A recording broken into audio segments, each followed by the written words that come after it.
Assalamualaikum warahmatullahi wabarakatuh. Hai semuanya, perkenalkan nama saya Fadila. Saya berstatus sebagai mahasiswi semester 2 di Prodi Bisnis Digital dari Universitas Muhammadiyah Marubungo. Baiklah, di sini saya akan menjelaskan sedikit penjelasan mata kuliah Manajemen Sumber Daya Manusia yang saya buat untuk memenuhi mata kuliah Manajemen Sumber Daya Manusia yang diberikan oleh dosen pengampu saya. Mohon izin Bapak Delardi Nur SEMM CDM. Baiklah, teman-teman ada yang tahu nggak sih apa itu perencanaan dan fungsi manajemen sumber daya manusia? Jadi, perencanaan dan fungsi manajemen sumber daya manusia adalah proses sistematis untuk memastikan organisasi memiliki jumlah, kualitas, sumber daya manusia yang tepat untuk mencapai tujuan bisnis. Baiklah, teman-teman ada yang tahu nggak sih kenapa pentingnya perencanaan sumber daya manusia? Yang pertama yaitu antisipasi kebutuhan, memahami kebutuhan jangka pendek dan jangka panjang terkait tenaga kerja.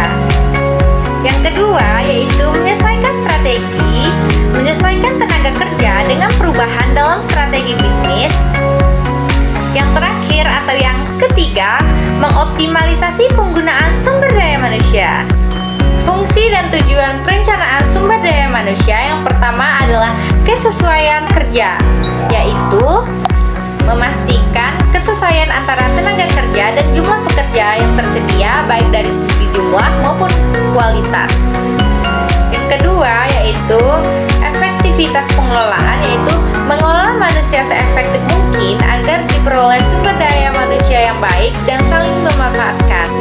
Yang terakhir atau yang ketiga harus didasari demand and supply oleh demand and supply sumber daya manusia perusahaan. Tujuan perencanaan sumber daya manusia yang pertama ada ketersediaan sumber daya manusia, yang kedua ada efisiensi, dan yang ketiga ada keseimbangan. Konsep perencanaan sumber daya manusia ada tiga. Yang pertama strategi rekrutmen, yang kedua analisis kebutuhan, dan yang ketiga atau yang terakhir yaitu ada first.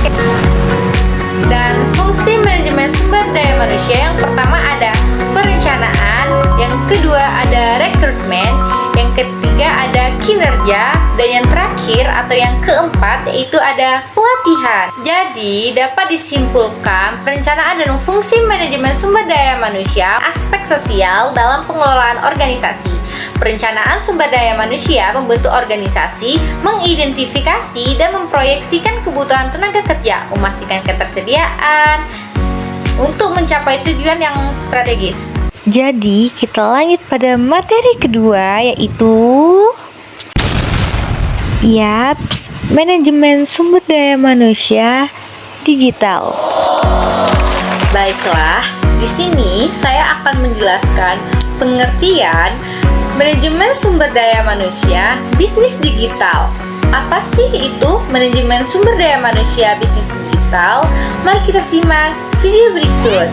Jadi, manajemen sumber daya manusia digital yaitu manajemen sumber daya manusia pada perusahaan berbasis digital, merupakan pendekatan yang menekan pada integrasi antara proses pengelolaan tenaga kerja dan teknologi informasi dan komunikasi modern. Ada yang tahu nggak sih apa tujuan manajemen sumber daya digital? Yang pertama, meningkatkan efisiensi operasional. Yang kedua, meningkatkan pengalaman karyawan. Yang ketiga, mempercepat pengambilan keputusan. Dan yang terakhir atau yang keempat, memperluas akses talenta global. Transformasi fungsi sumber daya manusia di era digital yaitu terjadi sebanyak 4 kali. Transformasi pertama yaitu era tradisional, yang kedua era komputerisasi, yang ketiga era digital, dan yang terakhir atau yang keempat yaitu era AI dan otomatisasi. Keterampilan utama sumber daya manusia di era digital yaitu ada 4. Yang pertama, literasi digital, yang kedua, data driven insight, yang ketiga, kolaborasi digital, dan yang terakhir atau yang keempat, adaptabilitas. Keterampilan lanjutan untuk sumber daya manusia digital yaitu ada 4. Yang pertama ada creative thinking dan problem problem solving. Yang kedua ada emotional intelligence and empathy digital. Yang ketiga yaitu ada cyber security awareness. Dan yang keempat ada kepemimpinan digital. Implementasi teknologi dalam manajemen sumber daya manusia yaitu ada 4. Yang pertama ada kecerdasan buatan artificial intelligence atau AI. Yang kedua ada big data analysis.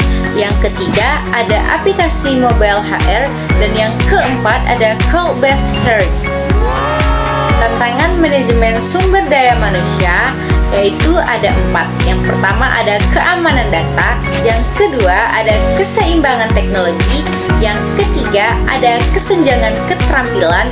Dan yang terakhir atau yang keempat ada dehumanisasi. Jadi dapat disimpulkan manajemen sumber daya manusia pada perusahaan berbasis digital menuntut transformasi yang adaptif, inovatif, dan berbasis teknologi dalam seluruh proses pengelolaan karyawan, mulai dari rekrutmen, latihan pengembangan, hingga evaluasi kerja di era digital. Penggunaan sistem berbasis data, kecerdasan buatan, dan platform digital HR menjadi krusial untuk meningkatkan efisiensi, akurasi, dan pengalaman kerja karyawan.